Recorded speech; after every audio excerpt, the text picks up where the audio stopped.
फैसल, आपसे आगाज करूंगी। पहले फरमाई दीजिएगा कि अब महमूद खान अचकजई ने एक ऑपोजिशन इत्तेहाद कॉन्फ्रेंस का ऐलान कर दिया है कि फिर जुमे को पूरे के पूरे मुल्क में यौम स्याह मनाने का भी ऐलान कर दिया है। अब पछतावत क्या हो जब चिड़िया चुग गई खेत? आपको लग रहा है कि इससे अब कोई फर्क पड़ सकेगा? अब तो ना सिर्फ फेडरल कॉन्स्टिट्यूशनल कोड बन गया है बल्कि सुप्रीम जुडिशल काउंसिल की असर-ए-नौ कॉम्पोजिशन, जुडिशल कमीशन की असर-ए-नौ composition, practice and procedure committee की ये इधर भी तमाम तर तैनातियां जो हैं वो होती चली जा रही हैं।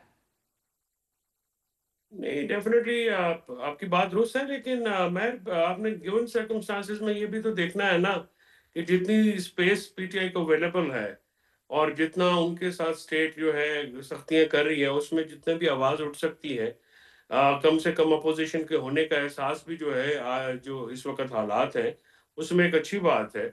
और ये एक पुरअमन एहतजाज जो है, ये तो एक तरीक़ेकार है, सियासी तरीक़ेकार है और इसको डिस्करेज नहीं करना चाहिए।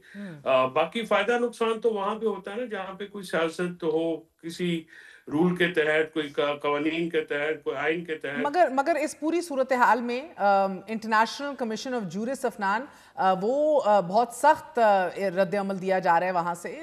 वफाकी आइनी अदालत की तश्कील, जजों की अपॉइंटमेंट्स हो, जुडिशल कमीशन ऑफ पाकिस्तान की नई तरतीब हो, फिर हाई कोर्ट के जजों के ट्रांसफर्स हों, और ये इस्तिस्ना के हवाले से भी एक बार फिर शदीद तशवीश का इजहार किया जा रहा है। और ICJ के मुताबिक तो आपकी अमेंडमेंट के बाद सुप्रीम कोर्ट बुनियादी तौर पर अपील का फॉरम ही रह जाएगी, फिर आइनी तशरी का इख्तियार वफाकी आइनी अदालत को मुंतकिल होने से तमाम का तमाम सेटअप जो है और बैलेंस ऑफ पावर खराब हो गया है। वफाकी आइनी अदालत के पहले जज को एग्जीक्यूटिव की तरफ से अपॉइंट करना, so on and so forth. तो ये जो डोमेस्टिक और इंटरनेशनल रेजिस्टेंस आ रही है और आप देख रहे हैं कि एक पुशबैक आ रहा है, आपको लग रहा है ये आप फ्लो में ले जाएंगे?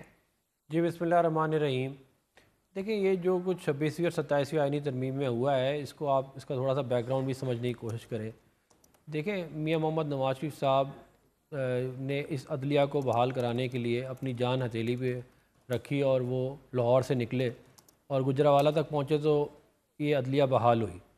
और इसके लिए पूरी एक बड़ी लंबी चौड़ी एक तहरीक चलाई गई और उसमें बड़े लोगों ने अपनी पार्टिसिपेशन की और ये अदलिया बहाल हुई। तो हम सबका ये ख्याल था कि इस मुल्क में आइन और कानून के मुताबिक लोगों को इंसाफ मिलेगा।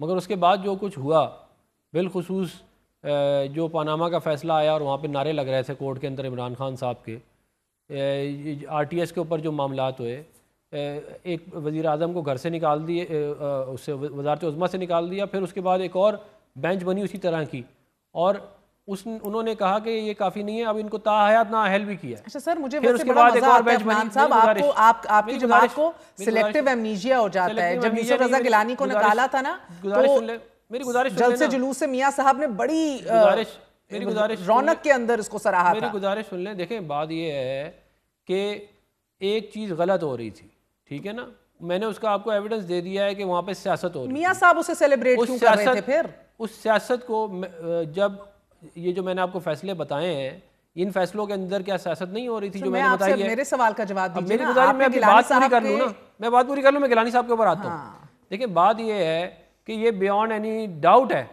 कि इस कोर्ट रूम नंबर 1 में सुप्रीम कोर्ट में सियासत हो रही थी और अपने मनपसंद लोगों को मतलब कि आप 63A का फैसला, मैं जरा प्रोड्यूसर्स को भी कहूंगी, नवाज शरीफ साहब का तब का जलसा भी नकाले में चलाना चाहूंगी। 63A का फैसला जब इन्होंने दिया तो इन्होंने ये कहा कि जी, क्योंकि पार्टी का सरबराह जो है वो उसने फैसले करने होते हैं कि पार्लियामेंट कैसे चलेगी, इसलिए जो है वो नाअहल आदमी जो है वो उस पार्टी का सरबराह नहीं रह सकता। फिर उसी 63A की डेफिनेशन जब पंजाब में हमारी हुकूमत थी और उसको गिराना था तो कह दिया कि अब पार्टी का सरबराह नहीं करेगा फैसले, बल्कि पार्लियामानी लीडर करेगा, सिर्फ हमारी हुकूमत गिराने के लिए। जब आपने इस आइन की धज्जियाँ खुद सुप्रीम कोर्ट ने उड़ाई, जब चीफ जस्टिस जो है वो जाके सियासतें कर रहे थे, पॉलिटिकल कैंपेन चला रहे थे, PKLI को बंद करवाया, जज जो है वो डैम बना रहे हैं, जब ये हरकतें की हैं तो उसके बाद आप यहाँ पे पहुंचे हैं। ये अगर आपको समझ नहीं आ रही तो आपको ये वाली बात समझनी चाहिए। फिर जो ये बात कही जाती है कि जी जुडिशल कमीशन जो है वो जो है आइन ख़त्म हो गया, कानून ख़त्म हो गया, भाई पहले जो powers chief justice of Pakistan के पास थी वो पावर जो है वो अब जुडिशल कमीशन ऑफ पाकिस्तान के पास आ गई है, जिसके अंदर अपोजिशन भी है, जिसमें इंतज़ामिया भी है, मुकन्ना भी है, और जिसके अंदर जो है वो अदलिया भी है। तो सर एक तो सेकंड, इसमें क्या बुराई है? क्या बुराई है फैसल साहब? मसला क्या है आप लोगों को? आप लोग बोर हो रहे होते हैं तो एहतजाज करते हैं? नहीं, जुडिशल कमीशन की आप जरा हैयत पढ़ लेना, जिस तरह की मामला वहाँ पे है। आप देखिए ना, वहाँ पे तो जो मेजोरिटी है वो तो एग्जेक्टिव के हाथ में है, और दूसरा ये वहाँ पे जो भी नहीं, अपॉइंटमेंट्स होनी है वो तो एग्जेक्टिव की मर्जी से होनी है। कॉन्स्टिट्यूशन बेंच में भी इस तरह से हुआ है। और अभी आप मुझे देखिए, एफसीसी आपने बनाई है फेडरल कॉन्स्टिट्यूशन कोर्ट में।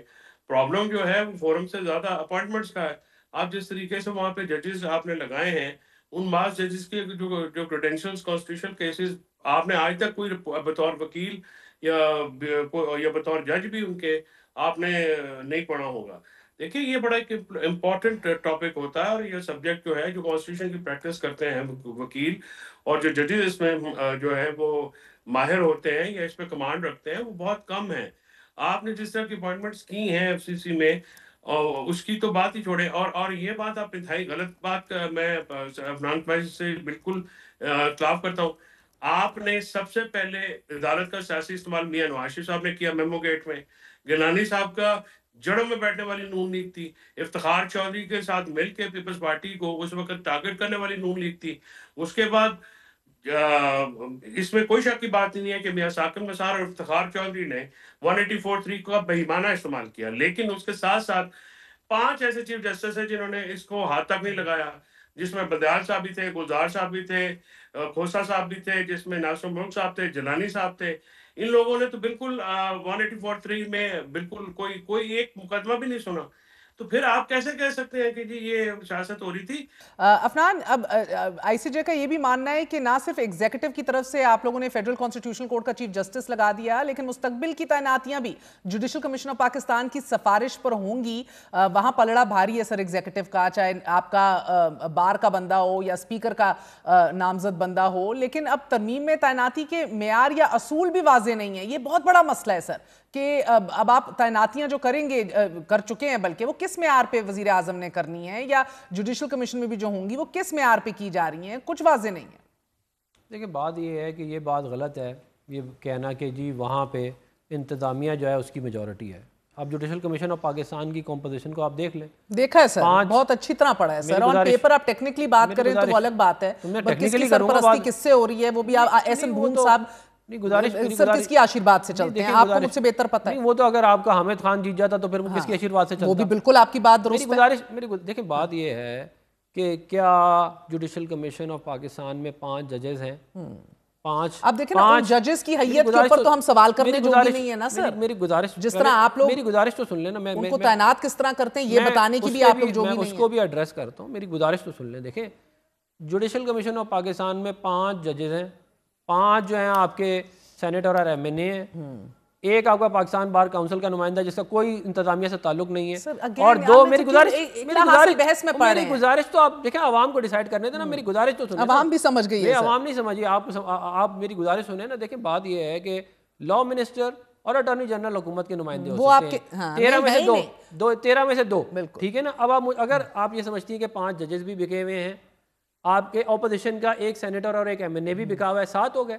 और पाकिस्तान बार काउंसिल का करें सर, चले मैं कह रहा हूं बिका हुआ नहीं है, वो कॉम्प्रोमाइज्ड है। आप सिर्फ फैसले और स्टांस देख लिया करें, कॉम्प्रोमाइज्ड है, ठीक है ना। ये तो फिर कोई इलाज नहीं है। फैसले बोलते हैं ना सर, अटॉर्नी जनरल का भी मौकफ बोलता है, he is the prime officer, तो हुकूमत का ही ठीक है, बिल्कुल prime officer has to give the. लेकिन ये बात गलत है कि हुकूमत का वहां पे कंट्रोल है। कैसे हुकूमत का कंट्रोल है मुझे बता दें। ये एक हासिल बहस है ना सर। हासिल बहस नहीं है, ये एक कॉमन सेंस की बात है। जब आप रिसीविंग एंड पे होंगे फिर आपको ये कॉमन सेंस इतनी कॉमन नहीं लगेगी। हम रिसीविंग एंड में बहुत रह चुके हैं। मुझे एक बात समझाते हैं, एक बात मुझे आप एक सेकंड सर, 100 बातों की एक बात मैं बार-बार। अगर आप ये समझती हैं कि जुडिशल कमीशन में इंतजामिया का है तो इसका मेरे पास कोई इलाज नहीं है सर। मैं आपसे किसी के पास कोई इलाज चाह भी नहीं रही, मैं तो आपसे एक और सवाल का जवाब चाह रही हूं। मुझे बताइए कि वजीर आजम ने जो तैनाती की है किस मेयार के ऊपर की है, किस क्राइटेरिया पे की है, ये नहीं समझ आ रही। इस मेयार पे की है कि जुडिशल कमीशन ऑफ पाकिस्तान के अंदर चिकन एंड एग की सिचुएशन थी कि पहले आप चीफ जस्टिस लगाएंगे कि पहले आप जुडिशल कमीशन से जाके जज लगवाएंगे, क्योंकि उसकी कॉम्पोजिशन पूरी तब होती जब chief justice of federal constitutional court होता।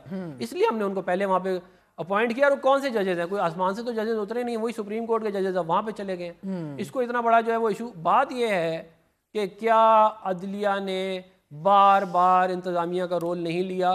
क्या एक मैं आपको केस सुना देता हूँ कि एक चीफ जस्टिस ने, एक एक्ट्रेस थी, वो उनके पास कुछ था सामान ऐसा काबिल एतराज़, वो पकड़ी गई एयरपोर्ट पे। अगले दिन सुबह जो है वो चीफ जस्टिस जो है उन्होंने सो मोटो ले लिया। साकिब निसार साहब जो हैं वो कहते हैं कि मैं PKLI को बंद करवा दिया, मैं शेख रशीद की कैंपेन चलाऊंगा। भाई ये कौन से काम थे जो आप लोग किन वो बंदयाल साहब जो है वो हर फैसले में बेंच फिक्सिंग कर रहे थे, ये कह रहे हैं कुछ नहीं कर रहे थे।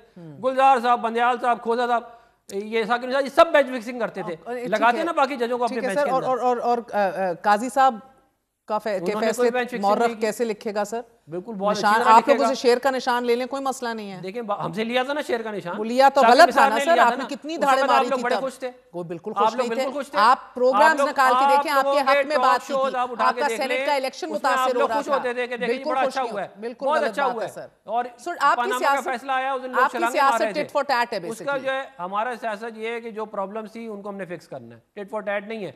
बात ये है कि एक पावर जो कि चीफ जस्टिस ऑफ पाकिस्तान पे थी, जो बाकायदा जिसका अब्यूज़ हुआ, उसको हमने जुडिशल कमीशन ऑफ पाकिस्तान को दे दिया, जिसमें इंतजामिया भी है, मुकन्नना भी है और अदलिया भी है। इसमें क्या बुराई है?